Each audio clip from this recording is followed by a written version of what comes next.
Very good morning students and welcome to the third and the last lecture of your chapter 1 of civics, that is working of the constitution. In the previous lectures we have studied about democracy. In the first lecture we studied about democracy. In the second lecture we came to social justice and equality. Indeed it was a very big part to complete, and now the final and the last part is role of the judiciary. Very simple children. This is the shortest part of the chapter and we'll be completing it very soon. So without any delay, let's begin. Children, before I move on to the role of judiciary that I'm going to begin in this lecture, I would like to give you certain idea about a very important concept, a very basic concept, that is organs of the government. Once and for all, if you understand this organs of the government, then it will be very easy for you to understand the coming chapters, and also in your future it will be very important for you. So children, in India, when we talk about, rather for any nation if we talk about, there are normally or generally three organs of the government. Now what are these three organs? See children, whenever we talk about starting any new institution, suppose if you are talking about starting a new school, then what is the first thing that is very important over there?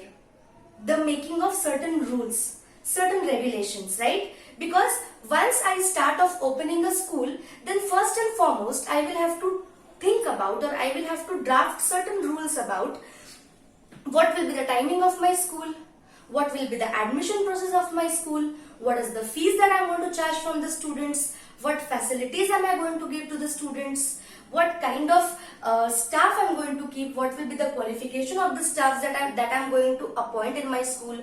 So for different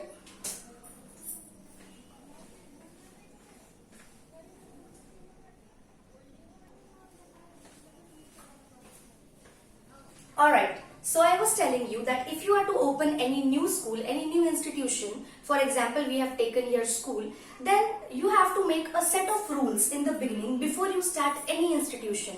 So just think children about running a big country. Whenever there is a running of any institution, country is also can also be considered to be an institution over here.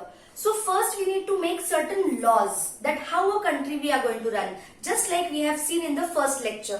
In the first lecture, the way I told you that the constitution is the book which contains the answers to all the questions regarding how should a country run, and there are different aspects of this question. I told you already.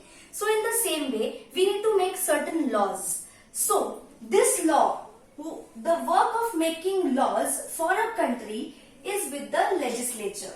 Legislature is a body which makes laws for any country. The next body, okay, alright, so we have made laws that how a country should run, and then we are sitting quietly. Is it of any use? Of course not. Unless and until the rules you make, the laws you make are put into action, there is no use of those laws. That is why to put in action the laws made by the legislature, we have another body here, that is the executive. The executive is the body which executes the laws. It's a law executing body. Executing means to implement the laws, to put the laws into practice, to put the laws into action. So the second body that we have, the second organ of the government, we have the executive. And then finally we have the third organ of the government. Now see, laws are made by the legislature, laws are executed by the executive. Then what remains? Think little bit, what remains? Yes, what remains is to keep a check on the laws. The laws which are made and which are put into practice, are they followed by people or they are violated by people? These are the two questions that still remain. So the answer to this question lies here in the third organ of the government, that is the judiciary. It is the judiciary which will keep a check, which will see whether laws are followed properly or not. So for performing these three basic functions regarding a country, we have these three organs. Legislature which makes laws, executive which puts those laws into practice, and judiciary which keeps a check that the laws which are made and which are put into practice are followed by every citizen or not. Very simple, very basic. Alright. So now, let us come back to the legislature. Now I told you that there is a body called legislature. But, which is that body actually? Whom are we going to call? Legislature. So here we have a body called as Parliament. Parliament of India, you might have heard. ठीक है, जिसे हम संसद भी कहते हैं. संसद भवन we call it in Hindi. Alright. So this Parliament of India is the law-making body here in our country. This Parliament is having two houses. There are two houses of legislature in India. This also we can say. So the first house is Lok Sabha. The second house is Rajya Sabha. Now, in these two houses, who are the people who are occupying places in these two houses called? What are those people called who are members of Lok Sabha and Rajya Sabha? So they are together called as members of Parliament. We call them MPs in short. Because they are members of Lok Sabha or Rajya Sabha. Even if there is a member of Lok Sabha, we will call him or her MP only. And even if he is a member of Rajya Sabha, we are going to call him MP only. Because altogether, both, whether a member of Rajya Sabha or whether a member of Lok Sabha, both are members of Parliament. And from where do they come? From where do these MPs come? They come through elections. When elections are held every 5 years in your country, right? We in our country, elections are held at an interval of 5 years. So after every 5 years, the general elections, the Lok Sabha elections that are conducted or that are held in the country, the representatives who are chosen by the people of India, they become the members of the Parliament. So let's say that the members of Parliament, from where they come? They come from elections where the people elect them and make them the members of Parliament. Very clear till here? Alright. Now let's move on. Talking about the executive. Now what is the executive? Actually, the executive is nothing but the government of India. जिसको हम बोलते हैं ना government सरकार every time we see on the news, this is government's fault, this is government's responsibility. Who is this government? This government is nobody else but the executive, on whose shoulders the responsibility of executing the laws resides is the government of India. And who comes under government of India? It is the Prime Minister of the country and the Council of Ministers who together form the government of India. And the government of India is only called as the executive. Very clear till here? Alright. Now let us move on to judiciary. In judiciary, we have, at number 1 we have the Supreme Court, which is a court at the central level. We have only one Supreme Court functioning for the whole country. Yes, so we can say that in judiciary, the highest body or the apex body is the Supreme Court. It is the highest authority in the judiciary. Next, coming down, we have High Court. High Court we have at every state level. For every state, we have different High Courts. So, when we come in the sequence of authority, when we talk about, in the sequence of hierarchy, when we talk about, below the Supreme Court comes the High Court. And below the High Court comes the third and the last, that is district and subordinate courts. Now, district court we have for every district. Like in Washim also we have a court. Right? So, for every district we have different district courts, and the subordinate courts means the lower level courts than that of the district level. That is taluka level courts and so on. So, this is the hierarchy of the judiciary where district courts are at the lowest level. Above that we have high courts, and the final and the apex and the highest body of the judiciary is nothing but the Supreme Court. So children, here 2 points are left to explain, that is this and this one. Now what is this? See children, I told you that it is the duty or it is the work or the function of the judiciary to keep a check whether the laws are followed by the people or they are not followed by the people. Alright, so we can say that the judiciary is keeping a check on the people. Right? It is keeping a check on the people? Yes. But don't you think there needs to be kept a check on these two bodies as well? लोगों पे तो judiciary ध्यान दे रही है, पर executive पे और legislature पे कौन ध्यान देगा? उनमें भी इंसानी बसते हैं, भगवान थोड़ी बसते हैं यहाँ, राइट? उनसे भी गलतियां हो सकती है. May be the legislature can make a mistake while making laws. The executive can make a mistake while executing laws. Then who will look after it? Nobody else, but again, the judiciary will look after it. Because every law, children, every law, whatever is made by the legislature, it should always go in accordance with the constitution of your country. Constitution of your country. This is very, very important. Whatever laws they are making should go accordance with the constitution. They should not violate, or whatever laws which the legislature is making, they should not go across, or they should not cross any provision given in the constitution. They should always go along and together with the constitution. But children, since the MPs sitting here are also humans, they are also prone to mistakes. So maybe some law in some case may go against the constitution. It can happen by mistake if not purposely, right? So in such case, who will protect the constitution? Because the constitution is the highest authority. It is the supreme authority of the nation. And we have taken the vote to run the nation according to the constitution only.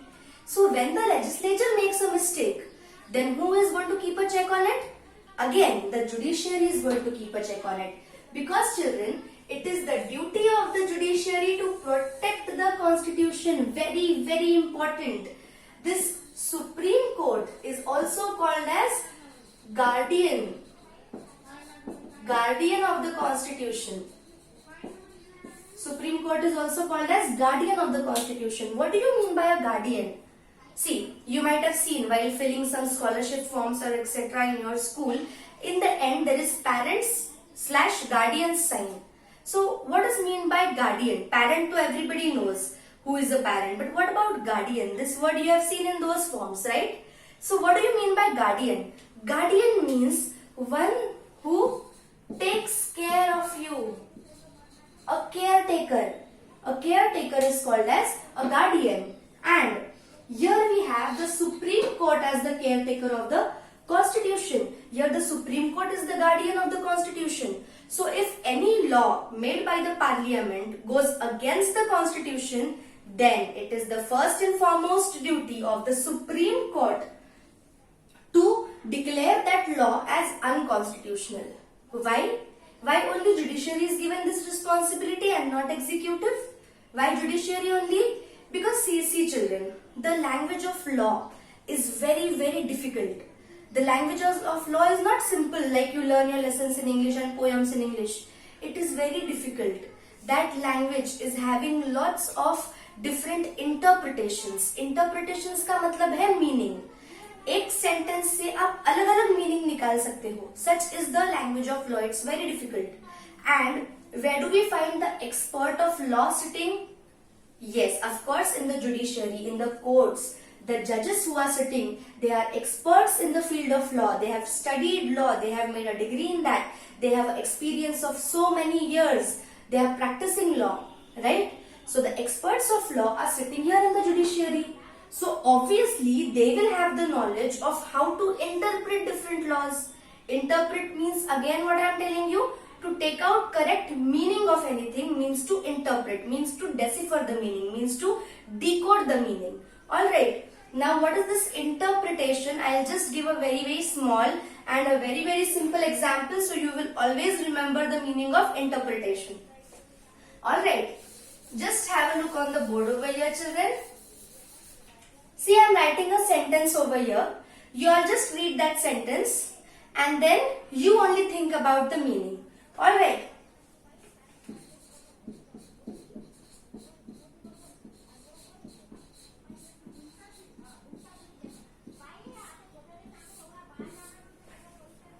Please read what I have written here on the board. छोड़ो मत मारो. ठीक है? अभी. If I put a comma over here.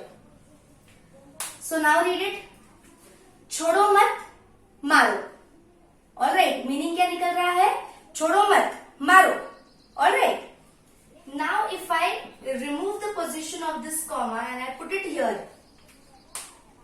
Now please read it. क्या निकल रहा है मीनिंग? छोड़ो मत मारो. Very clear? See children, same sentence, same three words, but two different meanings you can take out based on the position of this comma.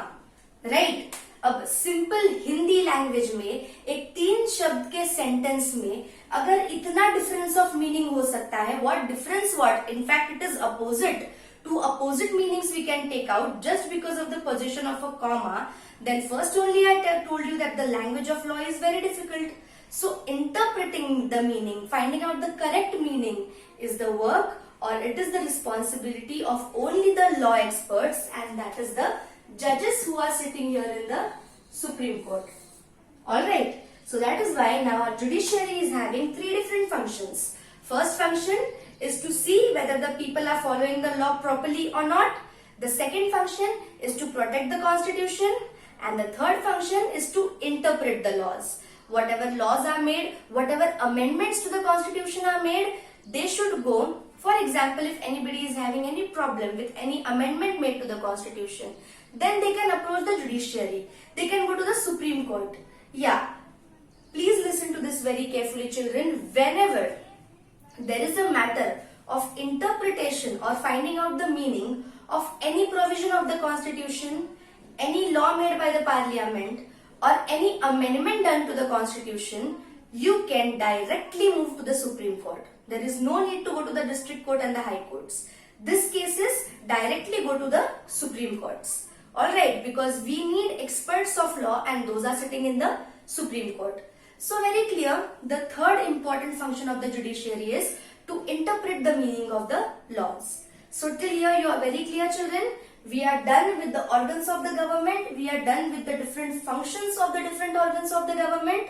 Now finally we are moving on to the chapter, to the part of the chapter that is role of the judiciary. Now finally we are coming to the third and the last part of the chapter, role of the judiciary. Now under this role of the judiciary, again there are 2 divisions or 2 sub parts that we are going to study. The first part is the basic framework of the constitution, and the second part is significant judicial decisions. Significant here means nothing but important.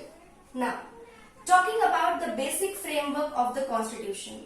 Now children, in your book it is written that the constitution is dynamic. The constitution is also called as a living document. Why so? Why so? Why is the constitution called dynamic? Why it is called as a living document? Yes, think little bit. See, first of all it is called as dynamic because it is open to changes. What is the opposite word of dynamic? Static. Alright, but the constitution is dynamic. Why? Because we are keeping on updating it. Yes, we are keeping on improvising the constitution. We are keeping on making certain better changes in the constitution.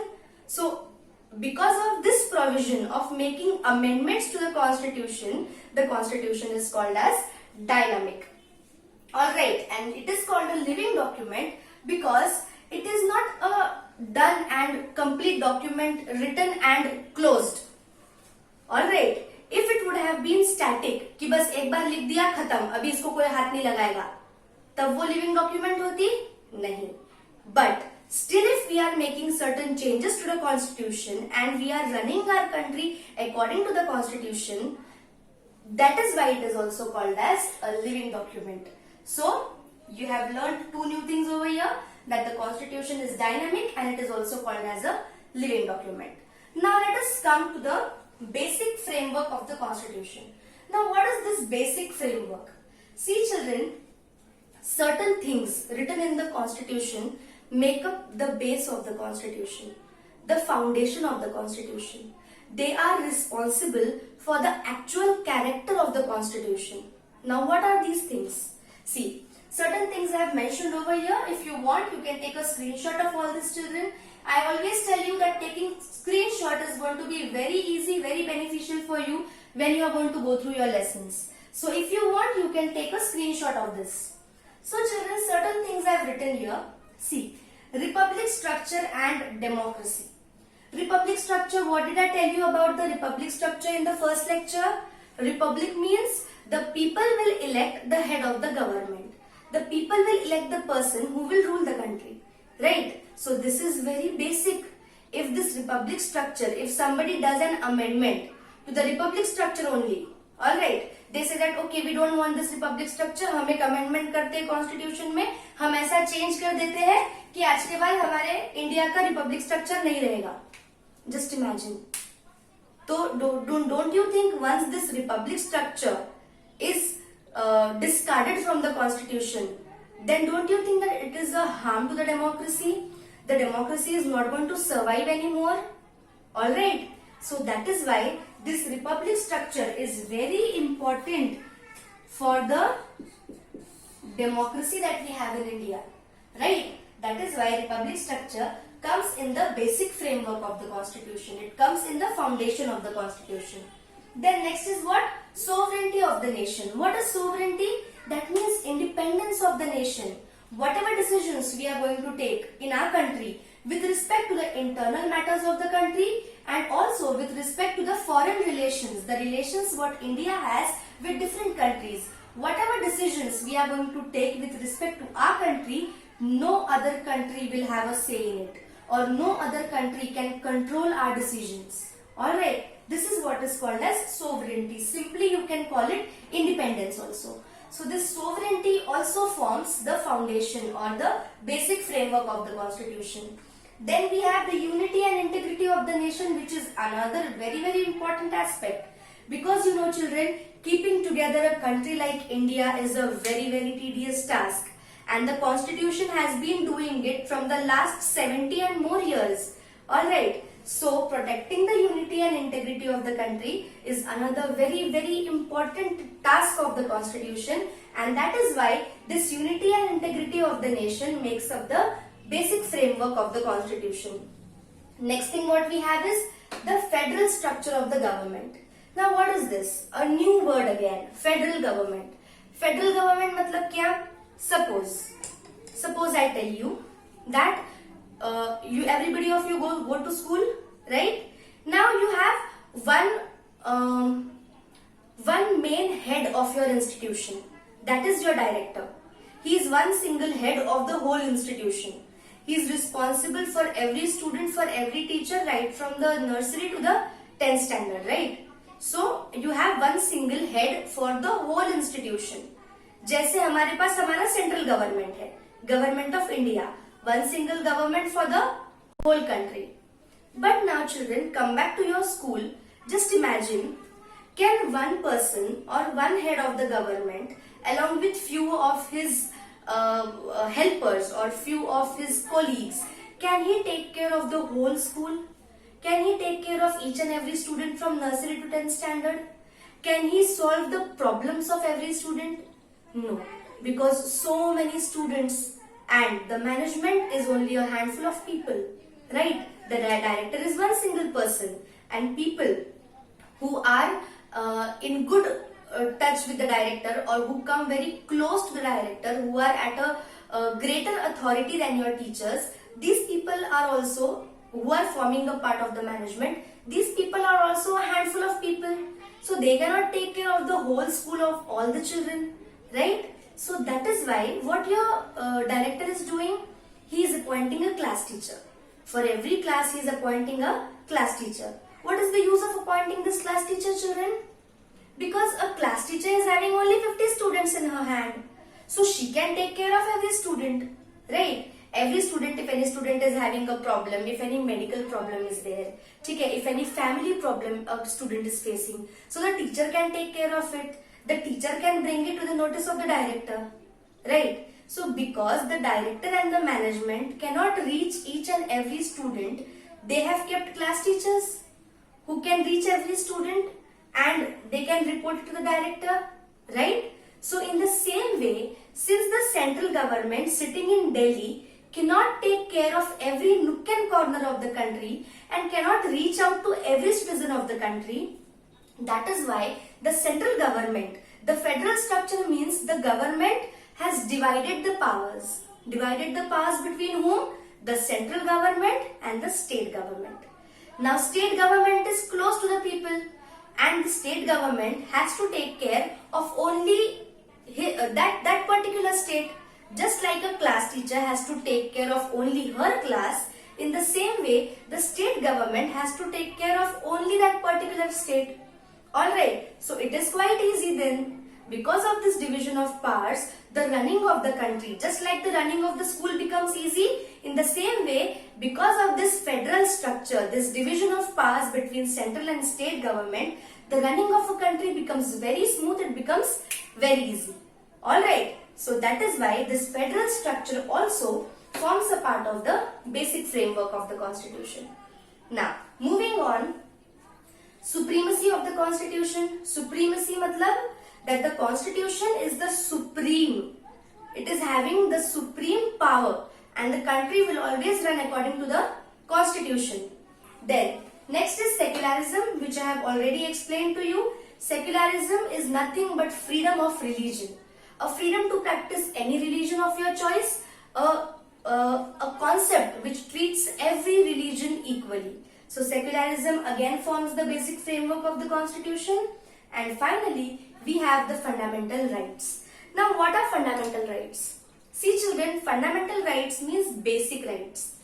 If you are born as a human, that means you have these fundamental rights. And especially if you are born in India, then the moment you have taken birth, these fundamental rights become applicable to you. So what are these rights? These are very basic rights which are important for an individual to live a dignified life, a respectable life. So these fundamental rights, they are in a very great detail children. 7 fundamental rights are there, and if we are going to go in the details of it, it is going to take a long time. Alright, so fundamental rights we are not going to discuss it over here. Just keep in mind that fundamental rights also form a basic framework of the constitution. Now, very important thing. Why this basic framework we have come to it as a concept?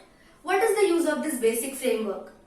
The use is children, whatever laws the legislature or the parliament is making, whatever amendments to the constitution they are doing, the legislature is only doing the amendments also. So whatever amendments it is doing to the constitution, whatever new laws it is making, they should not go against the basic framework of the constitution. Alright, they cannot alter or they cannot change the basic framework of the constitution. Very clear? So this is a very important step towards protection of the character of the constitution. Very clear? This is the basic structure doctrine. Now, in 2 types of cases children, you can move to the Supreme Court directly. That is in the case of violation of your fundamental rights. If your fundamental rights are getting violated, if anybody is going against your fundamental rights, then you can directly move to the Supreme Court. There is no need to go to the district high and then Supreme Court. Directly you can move to the Supreme Court. And second case is interpretation of any provision of the constitution, any amendment or any act of parliament. If there is to take out the correct meaning of any law made by the parliament, if the need is to take out the meaning of any provision of the constitution, existing provision, or if there is the need to take out the meaning or to interpret any new amendment that is made to the constitution, in such case also you will directly move to the Supreme Court. Why? Because the Supreme Court, I had written over here, now I have rubbed it. So the Supreme Court is the guardian of the constitution. We have seen it already. So very clear till here children? Now, this judiciary children is taking certain significant decisions because of which the functioning of the country becomes better day by day. The people living in the country get better protection. Now we will come to certain significant judicial decisions that are taken by the judiciary. Now, judiciary has given decisions regarding prohibition of child labor. Now see children, we all know very well that the children who are below 14 years of age, they cannot be employed. You cannot employ any child who is below 14 years of age, right? In fact, below 14 years of age, every child has the right to get educated, right? So this prohibition the banning of the child labor, it is being done by the judiciary. Such an important step towards the betterment of the children, right?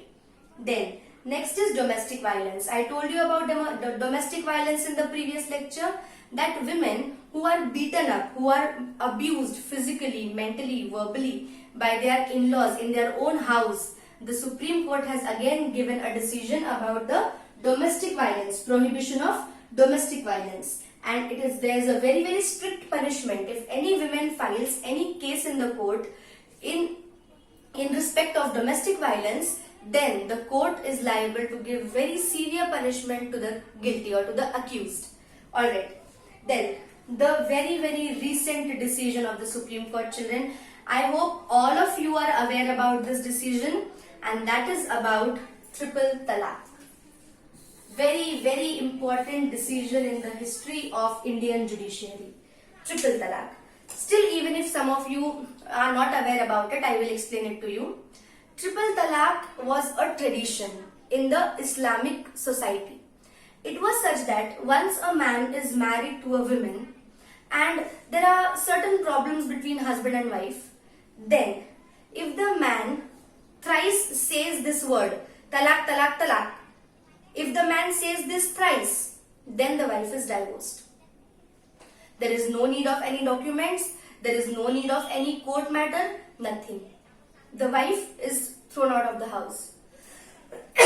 Sorry. The wife is thrown out and the wife is abducted. So, what about the life of the wife? Suddenly, if any one day, because of the anger of the husband, he will say talaq, talaq, talaq, and from then onwards, the wife will come on the road. Right? So, in this case, the Supreme Court has interfered because a lady called Shaira Bano went to the Supreme Court and she said that she requested the court to please look into this matter of triple talaq.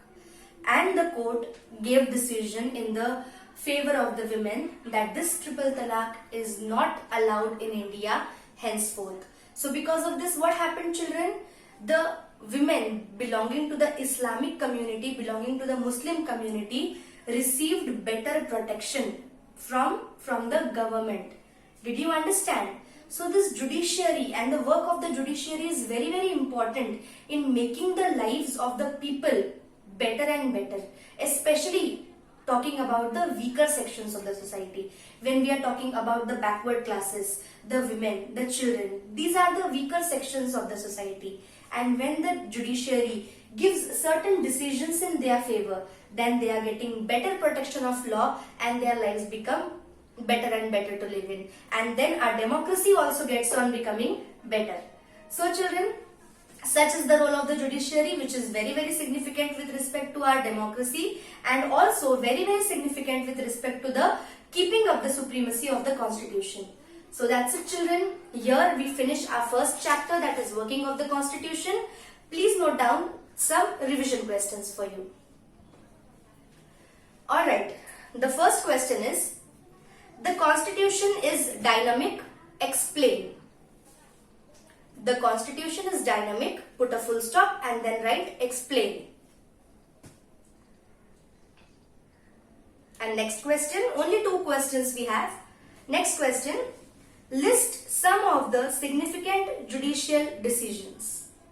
Once you go through your textbook, you will easily get the answers of these questions. I repeat the second question. List some of the significant judicial decisions.